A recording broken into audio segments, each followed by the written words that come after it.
After many months of building, the Battle of Crait is finally complete. It is 3 great base plates wide, which is the similar size to the Battle of Crait, which I've done before, but I haven't done something this tall and with such great scale before. Even though the Battle of Crait was the same amount of base plates, it was pretty plain in terms of the terrain, and I really explored a lot of techniques in this build. I have some custom creations such as the ski speeder and the resistance transport. There's also a fully decked out interior in the cave and lighting system, which I haven't done before. So I hope to show you guys all of the techniques I have going on in the Battle of Crait. And let's not talk too much, and I'll show you guys what this MOC has in store. I'll begin by talking about the exterior. The salt flats was obviously one of the main things I wanted to capture. The texture of it all was created with a studs not on top design, and I had to buy a lot of white slopes in order to create the cracks that Crait's surface has.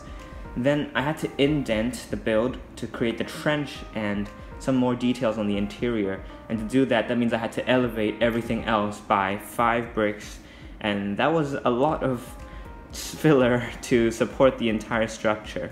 But in the end, I think it created a great dynamic between the surface and below surface areas. And then you can see obviously the giant mountain that's behind, or a section of it if you may. And the door is obviously not minifigure scale, and I couldn't do that because I'd rather put in more detail than to have it minifigure scale accurate. And this is my own interpretation of Crait, so there's a lot of difference to the movie version of Crait. But the door is able to open and close.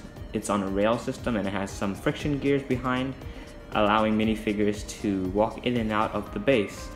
The top of the turret also comes off to reveal an interior that can hold quite a bit of minifigures and connects the trench to the area behind the trench with stairs and weapon storage, as well as a platform for people to defend the base. The skim speeder design is inspired by Grant Davis, and the red dust effect from the back of the ski speeder is created with a lot of combination of plates and angled slopes and curves. The cliff face is made of a lot of slope pieces, but ends up at the roof of the base, which has the standoff between Ben and Luke. Apart from radar dishes and canisters, there's something very important on the roof, and that is this structure, which you can open up to reveal a power bank that can connect to a USB cord that ends up lighting the interior of the base. Now here's a good look at the interior of the base with the lights on and the roof covering to give that really moody atmosphere that it has in the movie. There's a lot of details here and characters that don't even make sense. Why is Phasma alive? Why is Holdo alive? It doesn't matter. I just wanted to create a fun scene and a fun interior with lots of details, as you can see in the rocks. And even taking away the resistance transport, there is a lot to see. So let me go ahead and take off the roof and the lights so that there's a better look at the interior from the natural lighting. The command center is at the very top of the base and is one of my favorite rooms because it overlooks the entire area and is where the high-ranking officers are. There's quite a bit of detail inside, such as the blasters, gas canisters, and holographic displays, as well as a table with gauges and some charts. Then moving on, next to the command center is a pathway that leads to an overlook where Rey and Chewie are, and then we have a bridge that connects the ladder tower support beam with the command center platform. This ladder also has an outpost at the very top to overlook the base. And at the bottom is Phasma and Finn dueling out as they did in the movie, but in a different location. Down here you can see resistance troopers fueling and loading up the resistance transport, while a small utility vehicle carries some crates around. The crystal crates are also in the back there, and a resistance trooper is holding some First Order officers hostage. Removing the bridge and the part that Rey and Chewie stand on reveals an interior space the medical bay.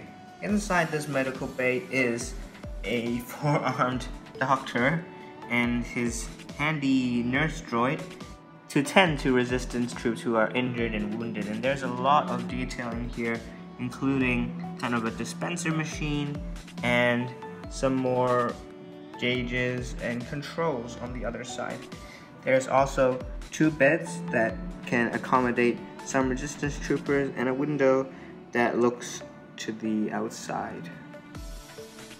Moving on to the front section, the last part that you can remove is the mountain and the platform entirely, revealing an underground bunker where Admiral Akbar, still alive, and the resistance officer are checking out the stats of the battle going on outside. There's a glass slot and a lot of rebel-looking imagery here.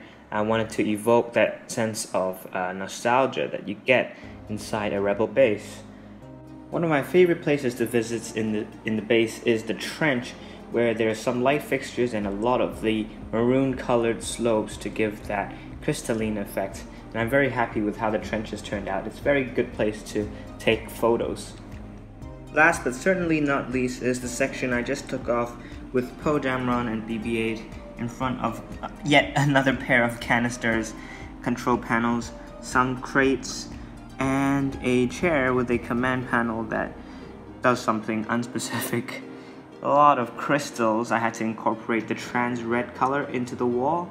And over here is a tiny panel to open and close the gate.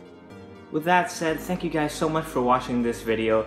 The Battle of Crait has been a very difficult model to create, but I'm very happy to finally be showing it to you guys, and I hope you guys have enjoyed this video and all of the episodes of building Crait.